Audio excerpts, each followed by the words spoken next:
Yang yang takut kan Ade, kan Adinda, Bakah lah. Yang tapi mata yang berapa? Berapa? Ini maaf kan? Kalinya kan? Udah buka apa kan? Ini hana yang gede hidup. Kamu ya? Memang kan udah buka apa? Hana kan itu? Itu udah baru. Alhamdulillah. Ini cara ngomong seperti itu. Besok pasangan kita ketika ngomong ke kita itu juga. Bang, ini kan bangunannya. Ini mohon maaf. Jadi kan, bagaimana saya baca kemarin sebuah nasihat. Jangan pernah berharap memiliki bidadari di samping kita. Itu kan akan banyak sultan. Maaf, ini malah banyak yang melek ketika saya kirim ini. Mohon maaf ya. Kita menginginkan istri seperti bidadari, maka siapkan dulu surga di dalam rumah tanggamu, sebab bidadari tidaklah hidup di neraka. Nah, ini ada kalimatnya. Kayaknya saya nggak paham lagi. Sama lah, tugas istri aja kan? Iya. Tapi tugas suami dulu kan? Iya. Berarti dia dulu harus memposisikan dirinya sebagai suasana surga di rumah. Sebab bidadari tidak hidup di neraka. Orang nanti meninggal, masuk neraka, ada bidadari nggak? Nggak ada. Berarti bahasa sederhana, ciptakan suasana surga dalam rumah. Di rumah. Nah, itu tadi. Bagaimana suasana surga di rumah? Nah, ada kalimat selanjutnya. Wa razaqahumur rizqu. Maaf. Ada kalimat saya. Wal qasdu wa razaqahumur rizqu fi ma'asyati. Ya. Lemah lembut dalam pergaulan. Itu tadi ini masuk juga kepada itemnya. Pertama tadi cenderung kepada agama, kemudian yang besar menghormati yang kecil, kemudian apa lagi yang ketiga? Lemah lembut. Saya pikir kenapa tidak? Ya. Kehidupan rumah tangga kita seperti malam pertama seumur hidup. Kenapa tidak? Kalau awal kita menikah, biasanya kalau makan di kamar. Piringnya berapa? Satu. Ada cerita dua. Saat berjalan, kalau keluar, kalau usia pernikahan 1 bulan, pasti pegang tangan. Kalau kita nggak pegang tangan istri, pasti istri pegang tangan kita. Kalau baru 1 bulan menikah, apa yang terjadi setelah punya anak 5, punya anak 6? Ini mohon maaf, tapi nggak terjadi lah. Belum jangan ngomong. Lemah cara ngomong. Bang, ada kali ngomong. Ya mama cara lo. Menasih sekali ini. Rumah hemat darah aja. Alah hemat darah. Ini kali aku nggak jangan mungkin bapak menikah. Ya mama cara lo. Ini maaf. Seharusnya bagaimana kita menjadikan rumah tangga kita adalah bagaikan malam pertama seumur hidup. Harusnya begitu. Mesranya Rasulullah begitu. Ya. Termasuk cara kita berbicara tadi. Seharusnya sebelum kita berbicara kita panggil dulu. Sini dulu. Kalau dia akan datang, kita yang datang di sana. Artinya akrab dulu, duduk dulu, sentuh salah satu anggota badannya, udah akrab, udah ini, baru cerita apa maksud kita. Lu anak, belum tadi, belum lupa, baru tahu, langsung pokok masalah. Jadi kan bunuh nak kejadian ini. Kenapa langsung pokok masalah? Kenapa nggak buka dimah dulu? Jadi ini mohon maaf. Cara-cara seperti ini akan menimbulkan apa? Tidak ada saling menghormati, tidak ada saling menyayangi. Apalagi seorang suami yang memahami bahwa surga seorang istri di bawah telapak kaki suami. Yang kita memahami, ibu lah. Kita memahami bahwa surga seorang istri di bawah telapak kaki suami. Kalau suami salah paham, tiap hari pulang ke rumah, kasih suka sama istrinya kan? Ya, menampakkan. Ditendang, ditampar, istrinya marah. Nah, sampai buka-buka, baru apa yang abang lakukan? Aku mengamalkan sunnah Rasulullah SAW. Kata Rasul, surga seorang istri di bawah telapak aku tendang kamu tiap hari. Itu terlalu polos, bukan begitu pemahamannya. Seorang istri yang meninggal, ini hadis lain. Ya. Saat istri tersebut meninggal, dalam kondisi suami ridho kepada dia, Masya Allah hadisnya. Sebenarnya hadisnya cukup banyak. Duanya saya baca. Maka bagaimana Rasulullah mengatakan seorang istri tersebut berhak masuk surga? Apa hubungan dengan surga seorang istri di bawah tapak kaki suami? Kebaktian dia, ketaatan dia, kesolehan dia kepada suaminya. Hati-hati juga surga suami ada terutama pada kesolehan dia merawat istrinya. Ya, jadi saya kira ada timbal balik lah. Jadi apa? Ada hadis lain. Apa? Seandainya dibolehkan sujud seorang manusia kepada manusia, maka sujudnya istri kepada suaminya. Ya, kan nggak mungkin. Begitulah kira-kira harus takzimnya seorang istri pada suami. Tapi ada hadis lain. La ta'ata li makhluqin bi maksiatillah. Nggak boleh taat kepada makhluk kalau itu maksiat. Tahu? Itu kisah seorang ibu yang menjual susu bersama anaknya. Di zaman itu susu harganya murah, tapi dicampur dengan air. Nah, seorang ibu dengan anak ini yang menjaga kesolehannya kan merasa terpukul. Sampai-sampai ibu ini ngomong sama anaknya, udahlah mulai besok kita campur aja susu kita biar saya bisa juga jual dengan harga murah. Apa jawaban seorang anak yang soleh ini? Iya, betul. Amirul Mukminin tak lihat kita ketika kita mencampur dengan air. Tapi Tuhannya Amirul Mukminin tengok kita. Maka gemetar badannya. Jadi ternyata kesolehan itu berbanding lurus antara orang tua dan anak. Ketika orang tua salah diingatkan sama anak. Ketika anak salah diingatkan sama orang tua.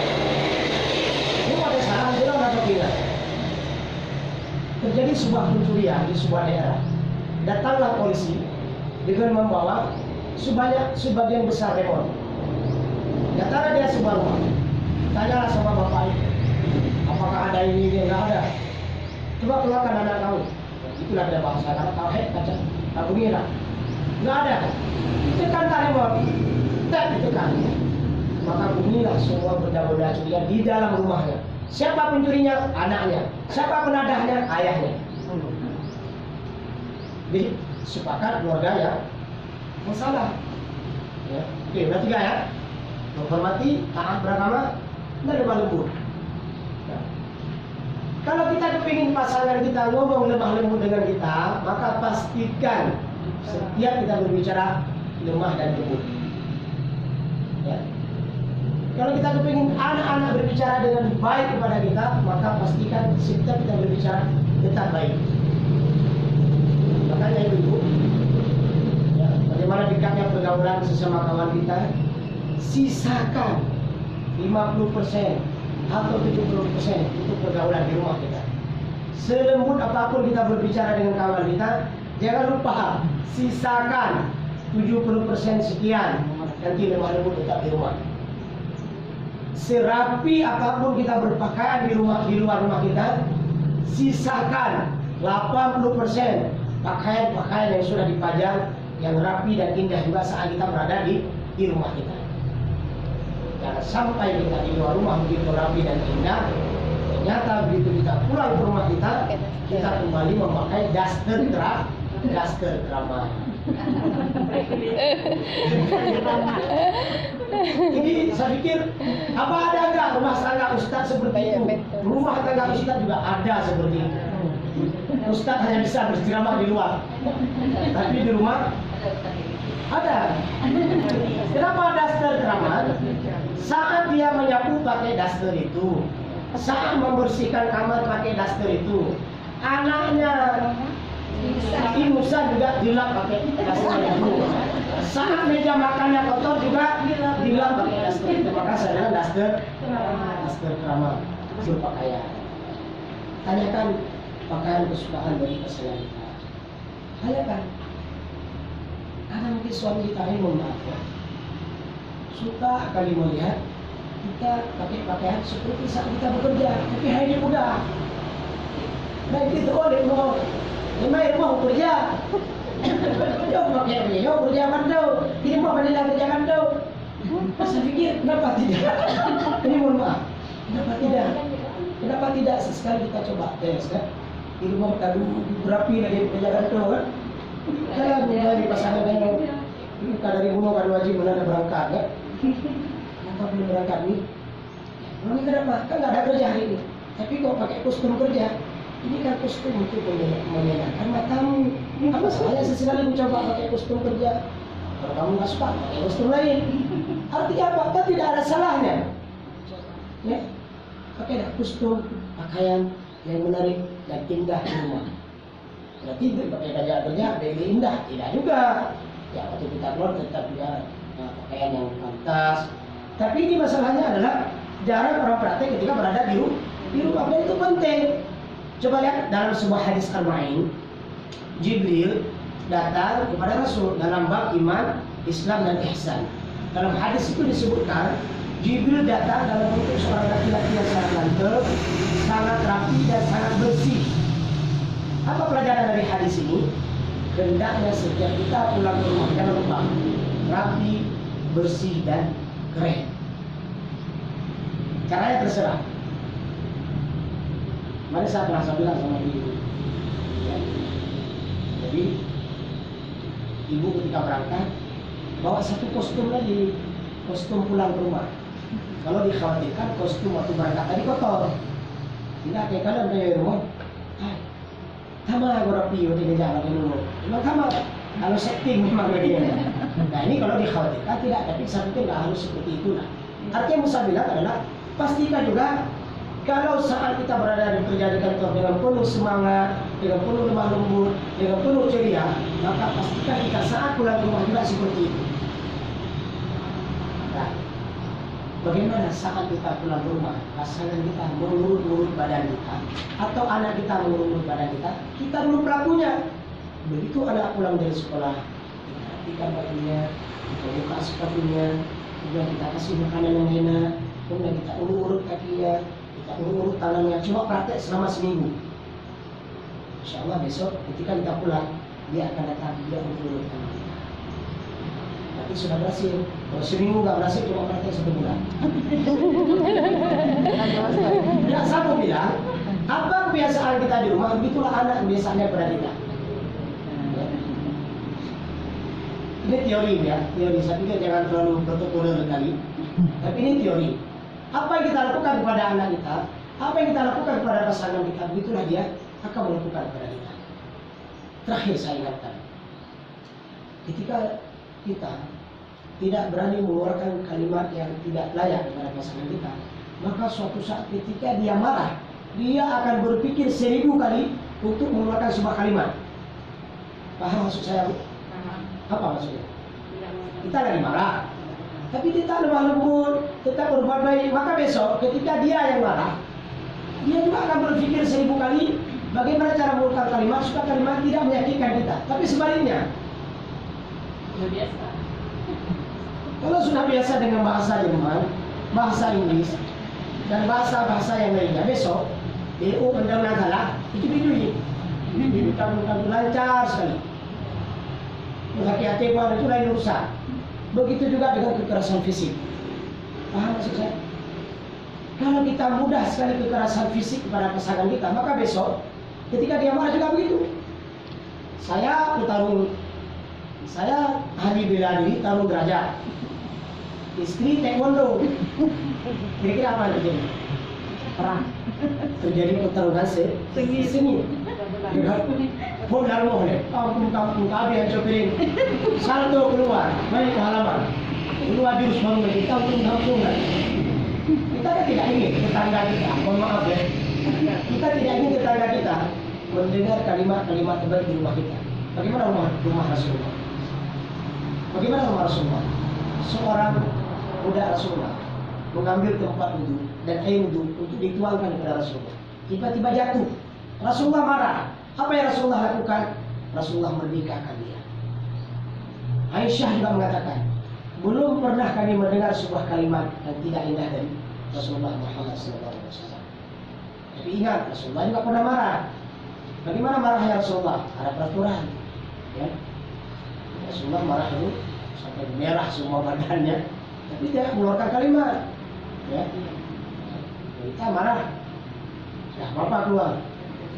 Nah, di antara ilmu psikologinya adalah kalau kita lagi marah, jangan ungkapkan lewat panca indera kita. Kalau kita marah cukup diam atau lewat tatapan mata. Marah sekali sama anak kita kan? Jangan keluarkan kalimat, jangan keluarkan aksi kita. Diam aja. Atau bila perlu memeluknya, atau bila perlu mengurut-urut badannya, atau bila perlu cari suasana lain. Kenapa? Dalam suasana kondisi marah, di situ banyak setan. Maka jangan luapkan. Ya.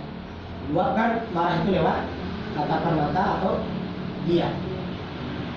Kalau kita terbiasa marah dengan memukul, anak tidak bisa nebak. Paling-paling mama mukul sekali nggak selesai. Tapi kalau marah kita ungkapkan dalam bentuk diam, itu anak-anak minta ampunnya 1000 bahasa nggak tahu apa yang akan kita lakukan. Ya, sesuai di formatnya. Oke. Kalau udah marah sekali, ini bulan Ramadan nggak boleh tapi ya.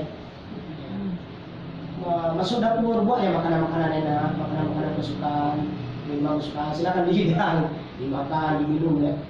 Atau ambil wudhu, atau salat 2 rakaat, atau cari kerja-kerja nyiram buah atau apa. Nggak selesai juga atau keluar rumah cari kawan-kawan yang gak lucu-lucu dikit di telepon ya, ngobrol supaya bisa selesai. Baik, itu yang ketiga. Jadi keluarga bisa oleh Allah yang keempat adalah keluarga yang sederhana dalam hidup. Ini murah-murah Allah. Ini mau hari raya. Baju baru yang lama masih ada. Sepatu yang baru yang lama masih ada. Belum pakai. Ada 5 pasang, baru pakai baru 2 pasang, masih sisa 3 pasang. Gorden baru yang lama juga masih ada masih layak, masih indah kita dilihat. Kemudian format jendela yang baru yang lama juga masih ada, tidak perlu dibongkar. Ya. Teras rumah juga masih layak. Saya pikir, kenapa tidak? Kita musyawarah dalam keluarga bahwa hari raya ini semua kita memakai semua atribut tahun kemarin. Apa tidak? Ada uang yang lebih, ada sesuatu yang lebih, kenapa tidak kita sedekahkan kepada fakir miskin dan anak-anak. Ini artinya apa? Sederhana dalam hidup. Kalau pepatah Aceh apa nih?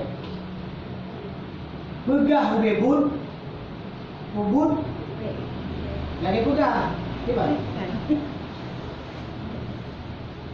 Begah menurut kata, begah ubebun, ubun menurut kada. Ya. Gimana bahasanya ini? Artinya apa? Kita sederhana. Be'tham gatin rumah kaya. Atau be'tham ini be'tham gata, be'tham kaya rumah gatin. Kita bos handphone. Ya. Punya toko handphone, punya toko ponsel hampir seluruh Aceh. Karena kontraktor handphone si Aceh. Tapi tanya udah pakai handphone lebih juga beda ya, kan nggak cocok. Handphone yang 15 ribu itu, saya pikir nggak cocok. Kenapa tidak kita pakai yang memang standar? Kita adalah bos, kontraktor, jual beli mobil mewah. Kita udah ekspor jam, juga ada jaya nggak benunya, juga ada jaya kemana? Kan cocok, ya? Som kaya rumah lagi. Kita kontraktor, penjual baju se-Asia Tenggara. Tapi dia udah pakai baju, dia nggak takut. Saya cocok. Ini baju nggak betul-betul anu, nggak cocok. Nah ini tom kaya rumah kasih. Nah bagaimana yang baik? Hiduplah sederhana. Dimakan apa yang ada, dipakai apa yang biasa. Kemudian udah bergaulah, berpenampilan seperti sederhana. Pertanyaan. Dia punya mobil 5, punya motor 5, pakaiannya nggak kurang 1 bilah, 1 setel, ya. Kemudian ya semuanya itu serba mewah. Apakah itu dianggap sombong? Apakah itu dianggap ria? Tidak. Sombong dan ria bukan pada penampilan. Sombong dan ria itu ada di hati. Ada orang pakai bajunya jelek, ya.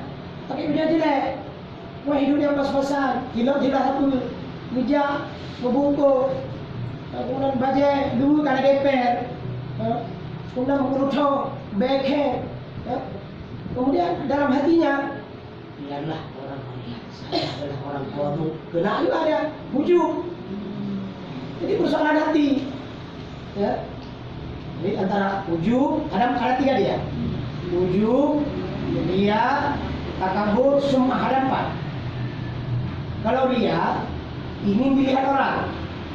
Kalau ujub, tak ada yang lihat. Kita sendiri yang memuji diri sendiri. Gak ada yang lihat, gak ada yang dengar. Kalau sum'ah, memang kita bercerita, gimana cerita kita itu agar didengar orang. Setelah orang mendengar, agar orang memuji kita, itu sum'ah. Terakhir, sombong. Kalau sombong 2 ciri khasnya.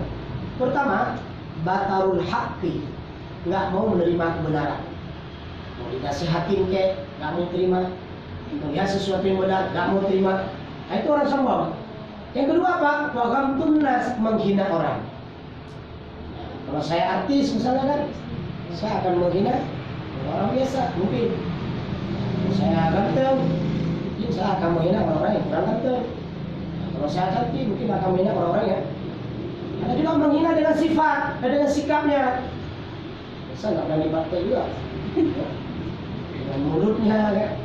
Dengan cicing matanya, apa saja bisa kita menghina orang. Ya.